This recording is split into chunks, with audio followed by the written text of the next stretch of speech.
Hey TikTok, I hope you are all doing well. Today is Thursday, April 4th, and I'm sitting here doing laundry, and I started thinking about how so many people come under attack of the enemy, and their thoughts get the best of them. They overthink situations. I overthink situations like crazy. Things that have been said. I'm talking like things as far back as whenever I was like maybe 11. I think about comments that were made to me as a child, and I'm just like, why would an adult tell that to an 11-year-old child? Or, just different things like that. And I tend to hurt my own feelings sometimes whenever I do that. And I have to forgive all over again because my feelings get re-hurt. And I guess it's because I know I would never say or do that to that person. Especially as an adult now that I think about it and I look back and I think if the roles were reversed and you were 11 or however old, I never would have said that to you and treated you that way. But anyway, I just thought,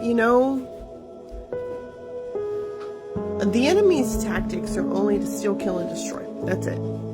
And whenever we start letting our thoughts get the best of us is whenever we start to lose focus off of what's really important.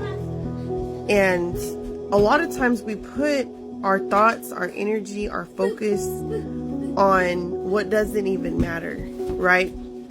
For example, people that put their focus on decisions that I've made in my life, regardless if these people were associated with me, if I didn't do anything particularly to them, for some odd reason, some people still feel some type of way towards me, which it's to each their own. I mean, they have to live with that emotion. I don't. I live with peace, joy, in the comfort of my home, surrounded by my children and my husband. So, I mean, it is what it is. That doesn't mean that I don't see the fruit of that grudge being held against me. And I mean, again, it is what it is. But I realize the only reason some things, thank you, baby. Sometimes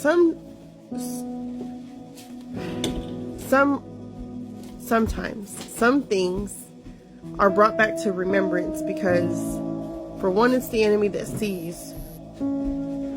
Whenever I remind her of this or that, it affects her this way, and her focus comes off of God.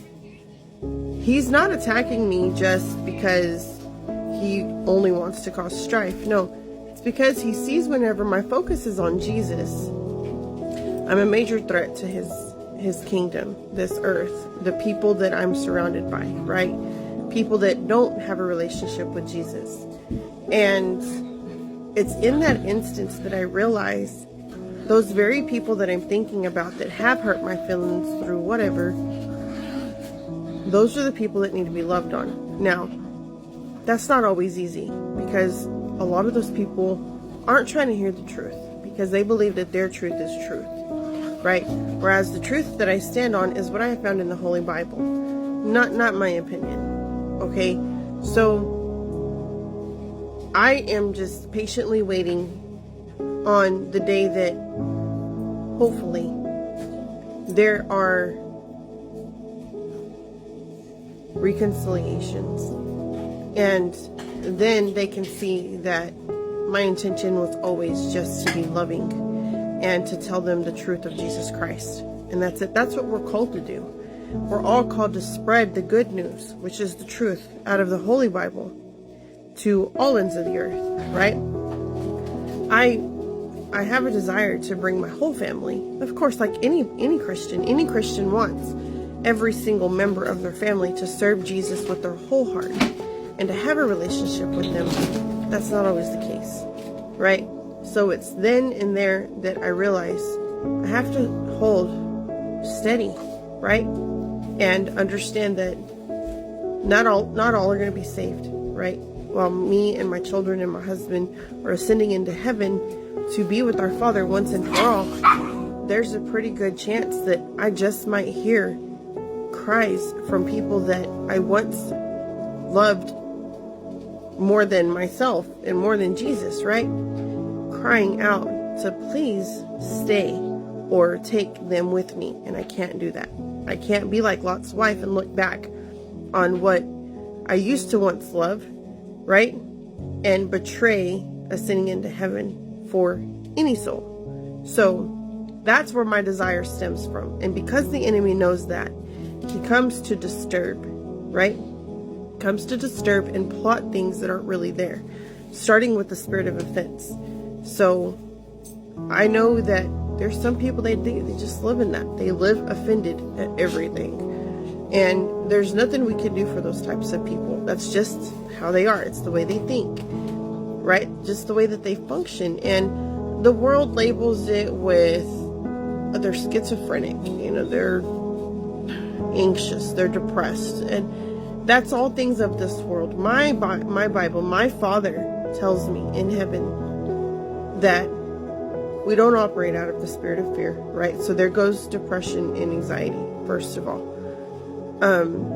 That doesn't mean that it doesn't poke its nasty head up sometimes and cause us to become a little anxious, right? Especially like in Dallas traffic kind of thing, right? But what I'm saying though, guys, is that because you have a pure desire, pure intention to bring the word of God to people, I'm talking to those of you that have a relationship with Jesus. If you know, you know, right?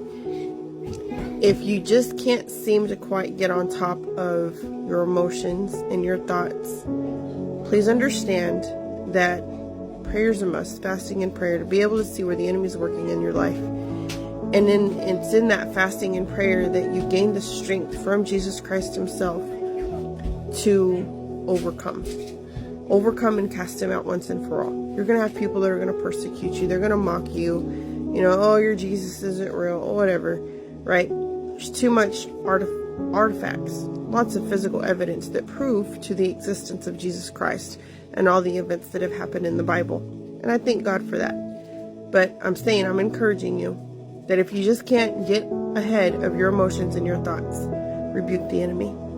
Okay? He's not going to walk into a house that he clearly sees is empty to disturb anything, because there's absolutely nothing to disturb. He's going to go into a house that has a whole bunch of godly treasures that he knows that God's given you, and he's going to disturb to see which one you're going to throw out of the window thinking that you don't need it anymore. Stay ahead of the game. Keep the armor of God on. Keep your sword sharpened. Keep your oil lanterns filled with oil, because here he comes.